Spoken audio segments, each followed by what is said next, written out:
Was ich verzähl, is alles wahr. Von Max Barak. Ich bin ein alter Musikant, mein Vater war ein Bäcker. Ich bin daheim im Pelzerland, in Waldstadt, überm Neckar.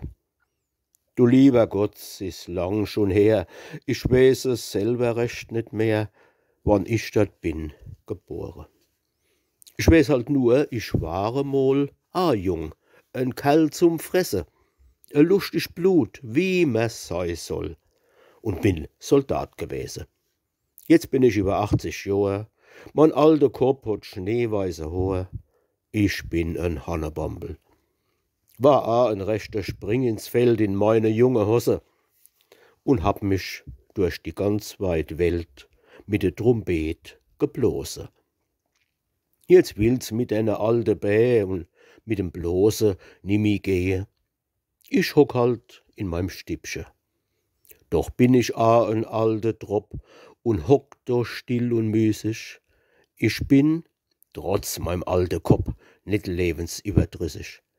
Im Gegenteil, ich bin recht froh, dass ich da hocken kann und so an alte Zeiten denke. Zwar will mir's mit dem Denken nimmi zum Besten gehen. Mein alter Kopf ist dumm und schwach, ich muss es selber gestehen. Und wann ich alles in guter Ruhe aus alter Zeit verzähle da lieg ich mit unner. Doch, notabene, halt, das geschieht mit Absicht nicht, ihr Herren. Ich bin ein redliches Gemüt. Alle, man kann sich irren. Wann's gar so lang schon denkt wie mir, der denkt auch manchmal hinterfür und liegt ganz unabsichtlich.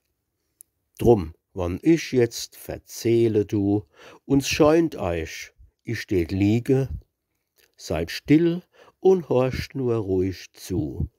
Der Scheu tut oftmals träge. Ich lieg net, ich bin gut davor.